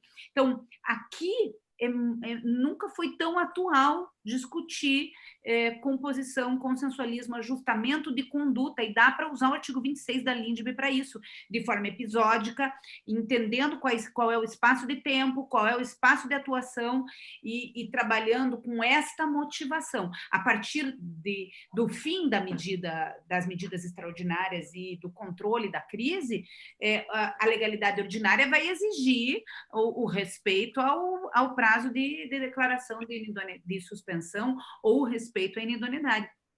Perfeito. Vejo até a possibilidade de uma interpretação sistemática que me diga assim, vamos suspender a contagem do prazo da suspensão do direito de listar, certo? Da inidoneidade, vamos suspender, vamos contratar, é uma condição que suspende, não interrompe, não vai voltar a contar do início, mas eu suspendo a aplicação dessas penalidades no ambiente, porque é isso que a lei está fazendo. O parágrafo 3º do artigo 4º nada mais faz do que suspender a eficácia de sanções de inidoneidade e de suspensão do direito de licitar para atender a pandemia. Então, não, mas espera um pouquinho. Deixa eu fazer uma provocação agora, então, para que fique bem claro para todo mundo isso. Então, suponhamos que a minha empresa sofreu uma sanção de suspensão do direito de licitar e de contratar. Lá, no ambiente de normalidade, eu sofri essa sanção, eu estou impedido de licitar e de contratar com a administração pelo prazo de 2 anos. Vamos imaginar que agora, no início da pandemia, eu já cumpri 1 ano da suspensão. Eu sou a única empresa que fornece aquele bem. Aí, por força da 13979, eu posso ser contratado. Sou contratado para fornecer um determinado bem pelo prazo de 6 meses. Estes 6 meses que eu fui contratado no ambiente da pandemia, eles serão abatidos dos 2 anos da minha suspensão ou não? Na minha visão, veja, na minha visão, não. Nem poderiam. Por quê? Porque essa suspensão do direito de licitar, ela se operou num ambiente de legalidade ordinária, certo? Então, me parece que nós estamos diante de uma situação onde a legalidade ordinária está afastada. Nós vivemos legalidade extraordinária. Então, nós suspenderemos todas as sanções decorrentes da legalidade ordinária, de inidoneidade e de suspensão do direito de licitar. Vamos contratar com fundamento no permissivo do artigo 4º, parágrafo 3º, por até 6 meses, e fim da legalidade extraordinária, retomaremos a contagem do prazo dessas penalidades. Então, me parece que o interesse público exige uma interpretação nesses termos, e nós poderíamos tranquilamente utilizar isso. Uma alternativa a essa... São 2 raciocínios distintos, né, Edgar? Não sei se você percebeu. Um é... Não, espera um pouquinho. Eu acho que talvez eu não tenha entendido. A minha cabeça, ela tem uma circunferência grande, mas o conteúdo é oco. Então, não é, não. Vamos lá. Eu fui, no ambiente de normalidade, eu fui apenado com a suspensão de 2 anos, ok? Passou 1 ano. Em março deste ano, 1º de março desse ano, eu já cumpri 1 ano. Ou seja, ainda falta mais 1 ano. Faltava mais 1. Em março deste ano, eu sou contratado por 6 meses, de março, portanto, a setembro deste ano, eu sou contratado para fornecer um bem que só eu possuo para a administração pública, mesmo estando suspenso lá no ambiente de normalidade. A minha dúvida, a minha provocação é a seguinte: a partir de setembro deste ano, quanto falta para eu cumprir da minha pena lá daquele ambiente de normalidade? Faltam 6 meses ou falta 1 ano? Eu vou te dar 2 respostas possíveis no meu modo de ver. A primeira resposta é a suspensão da contagem do prazo. Porque senão você traz um benefício colateral do ambiente de legalidade extraordinária que não é devido. Se você não suspende o prazo do cumprimento da penalidade, se você não faz isso, você está trazendo para essa empresa uma vantagem indevida no meu modo de ver, certo? Ele tem que cumprir o prazo de 2 anos a que ele foi condenado. Quando ele vai cumprir esse prazo? Né? Ele já cumpriu 1 ano. Ele teria 6 meses de intervalo, onde o prazo não está correndo. E aí ele tem a possibilidade de contratar para atender a pandemia com essa motivação adequada que a lei exige, certo? E a partir do momento que ele atende, que esse contrato se finda e a pandemia termina, voltaria a contar esse prazo de mais 1 ano. Eu não refleti muito sobre isso, mas, a princípio, não consigo ver como a legalidade extraordinária pode simplesmente elidir uma condenação anterior baseada em fatos que geraram uma responsabilidade tão grande. Então, a minha inclinação inicial é dizer, né, há uma suspensão do prazo de contagem da penalidade, certo? Se faltava 1 ano e aí veio a pandemia suspende todas essas atividades, toda a execução de penalidade de legalidade ordinária, ela abre uma porta nova, são portas distintas. Eu tenho uma porta da legalidade ordinária, onde eu estou condenada a 2 anos. Eu tenho uma porta da legalidade extraordinária, que eu posso abrir também. Se eu abrir a porta da legalidade extraordinária, eu fecho a da legalidade ordinária, aguardo, resolvo os problemas da legalidade extraordinária em 6 meses, fechei a porta da legalidade extraordinária, eu abro a porta da legalidade ordinária de novo. E aí eu tenho que cumprir esse outro ano. Essa é uma alternativa, no meu modo de ver. A outra alternativa e nós precisaríamos refletir sobre segurança jurídica, quais são os limites do termo de ajustamento quando a sanção já está aplicada. Que no teu exemplo, você pressupõe já um curso de penalidade, né? Ela já está correndo. Então, eu não estou ajustando a conduta para não receber a penalidade e para, a partir daí, emendar o meu comportamento e continuar uma execução. Eu já recebi a penalidade. Então, nos limites do ajustamento de conduta, nós precisaríamos pensar isso para ver se seria possível esse ajustamento incidir sobre a penalidade para convertê-la e eventualmente reduzi-la. Particularmente com pouca análise, eu me inclino à primeira opção, porque me parece um ganho indevido para o particular, certo? Que foi apenado. Minha querida, as ideias brigam, não é? Os homens jamais. Eu ouso discordar de você. Eu penso que nós temos que trabalhar com dois ambientes.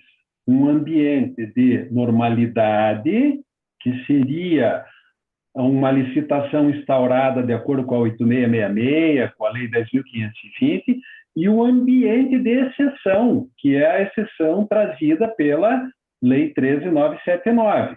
Então, eu penso que seria injusto nós admitirmos a suspensão dos efeitos de uma sanção para todo e qualquer destes dois ambientes. Então, eu penso o seguinte, o que a Lei 13.979 trouxe a suspensão dos efeitos de uma sanção para o ambiente da pandemia. Mas você falou em único fornecedor, Edgar. Se ela só vende aquele equipamento, não vai fazer diferença para o ambiente da pandemia, né? A lei diz que é um único fornecedor, mas no meu exemplo, eu disse a você, e se nós tivéssemos 2 ou 3 fornecedores, nós poderíamos licitar um pregão simplificado e só esses 3 fornecedores participarem? Claro que sim, não há dúvida alguma. Como também poderíamos dispensar a licitação desde que o objeto estivesse relacionado com a pandemia e contratar com quem é declarado inidôneo. Mas a questão também é os efeitos da sanção que eu estou cumprindo no curso da pandemia. Esses efeitos são suspensos única e tão somente para a disciplina da Lei 13.979. Me parece que é esta a ideia, isso é o que eu penso. Aí eu concordo. A interpretação a priori.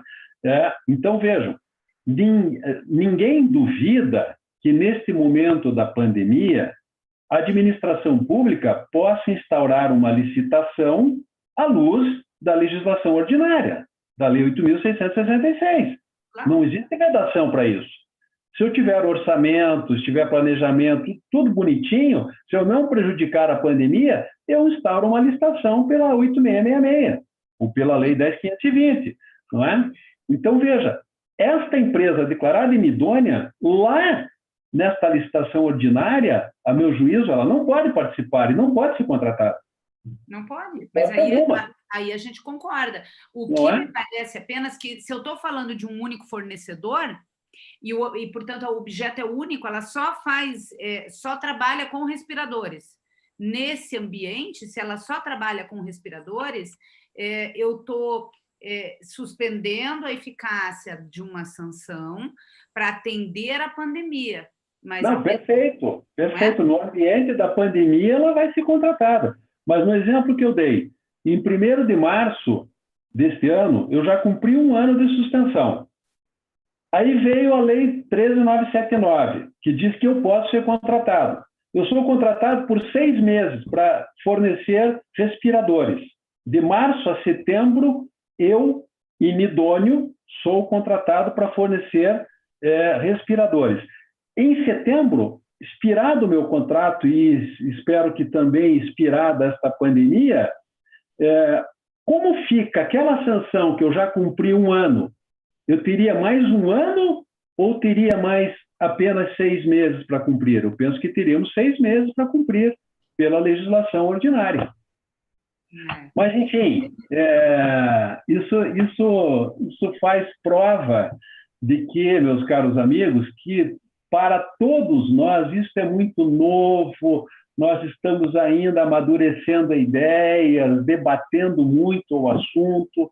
E, Vivian, eu acho que tanto eu quanto você, nós todos precisamos refletir muito, né? Refletir muito sobre tudo isso, né? Joyce, o que você pensa disso, meu amigo? No tocante aos efeitos da sanção, eu acredito que ela não suspende esse prazo dos 2 anos, porque se nós suspendêssemos durante 6 meses, a sanção ela teria no total 2 anos e meio. Né? Então, ela extrapolaria os efeitos, porque o licitante inidôneo, ou suspenso, ou impedido que seja, ele está sendo contratado em uma situação excepcional pela 13979. Ele não pode ser contratado por outros entes públicos para licitações convencionais. Então, os efeitos ficam suspensos exclusivamente para fins da 13979 para enfrentamento do Covid, mas o prazo, os efeitos da sanção continua correndo para os outros entes federados, né, sob pena dele cumprir uma sanção de 2 anos e meio, nesse exemplo. Mas, e nós temos que eu concordo com você nesse ponto, desde que ele tenha outros objetos que ele poderia licitar. Mas numa declaração de inidoneidade, onde ela é ampla e abrange o Brasil inteiro, certo? Uhum, Como é que perfeito. fica esse raciocínio daí? Porque daí eu tenho uma penalidade que ela não é limitada geograficamente, né? Qualquer Perfeito. administração pública está proibida de contratar. E aí vamos imaginar que aquela empresa só execute um único objeto. Ela está submetida a uma proibição de contratar com qualquer entidade pública e ela só vende um objeto. Quando ela volta a contratar com o poder público em função da pandemia, não importa se ela está contratando para a pandemia, o fato é que ela não podia contratar com ninguém e ela só vende aquele objeto. E ela passa a vender esse objeto de novo. Então, no meu modo de ver, a exceção da Lei 13979 reduz a sanção dela em 6 meses, no exemplo do Edgar, e não amplia em 2 anos e meio. Né? É por isso que eu fiz o raciocínio. Mas nos termos que você coloca, eu concordo com você daí também. Perfeito, perfeito. E no tocante à primeira provocação do Edgar, em relação à possibilidade ou não de licitar, nós temos que avaliar o teor do parágrafo 3º do artigo 4º, porque realmente ele é bem contraditório, né, para esse exemplo. Porque ele traz aqui, excepcionalmente, daí depois ele fala comprovadamente de única fornecedora do bem ou serviço a ser adquirido. Daí, de fato, eu daria para fazer uma analogia com o artigo 25, inciso 1 da 8666. Né, o que seria esse comprovadamente único? Essa comprovação, ela seria local? Essa comprovação seria regional? Essa comprovação seria nacional? Qual o órgão seria o responsável por garantir essa comprovação de que só existe um licitante, fornecedor do bem ou do produto a ser adquirido? Então, é um artigo que demanda uma reflexão muito maior, mas naquele exemplo de 3 licitantes, e os 3 licitantes que estão com uma sanção de declaração de inidoneidade, eu não vejo nenhum problema em instaurar um pregão express, esse procedimento simplificado, para que eles participem e que a proposta mais vantajosa seja encontrada. Maravilha. Temos mais alguma pergunta do chat aí para ser respondida? Joyce, Vivian? Edgar, tem uma provocação aqui que eu gostaria de compartilhar com vocês, que me passaram hoje. A legislação ela trouxe também uma flexibilização em relação aos documentos de habilitação, mas ele apresentou ressalvas em relação àquela declaração que está na Constituição Federal que não emprega menor e também em relação à Seguridade Social, que hoje está em conjunto com a CND Federal, dívida ativa da União. O caso que me foi passado, o seguinte, um licitante para fornecimento de máscaras que ele não está regular perante a Seguridade Social. A CND federal dele está positiva. Né? Só que a legislação, ela fala quando houver uma restrição de prestadores. Mas o que acontece? Nesse caso não era uma restrição, mas era em relação ao valor. Todos os municípios vizinhos estavam pagando um determinado produto R$ 27. Esse fornecedor chegou e falou, eu consigo por R$ 8, mas ele não tem a CND federal. Em razão de um princípio da economicidade, seria possível o poder público contratar via dispensa no quarto caput, ou ele teria que abrir um procedimento convencional, já que não tem uma limitação de fornecedores? Bom, com relação à licitação ou à dispensa, me parece que teria que ser avaliado caso concreto e o administrador público teria que verificar se a instauração de um pregão simplificado, ainda que com prazos reduzidos à metade, se ele poderia trazer algum prejuízo ao combate da pandemia. Não havendo prejuízo, ele instauraria o pregão simplificado. Caso contrário, ele, se constatado um eventual prejuízo, com a instauração do pregão simplificado, ele estaria autorizado a realizar a dispensa de licitação, independentemente do valor. A possibilidade, nesse caso concreto, eu entendo que nós teríamos que, sobretudo, passar os olhos novamente à Constituição Federal. E também, numa interpretação sistemática da 13979, a 13979 ela autoriza que o administrador público contrate bens ou serviços a valores superiores aos estimados. Me parece que, nesse caso, eu estaria autorizado a pagar um pouco mais caro, mas contratar alguém que está com situação regular perante a Seguridade Social, e eu estaria, assim, também cumprindo o artigo lá 195, parágrafo 3º da Constituição Federal. Não sei o que a Vivian pensa sobre isso, mas esta é a minha posição, assim, a queima-roupa. A queima-roupa. Eu acho que eu concordo com você, Edgar. Acho que nesse ambiente, não vejo muito como ter uma solução diferente, mas você também não diverge muito da própria linha do que o TIOS desenvolveu, né, até aqui. Então, acho que nesse ponto a gente está em acordo, sim. Perfeito. As ideias, às vezes, elas conversam. Elas brigam sempre. Mas eu ainda discutindo sobre a questão da suspensão ou não da pena, dos efeitos da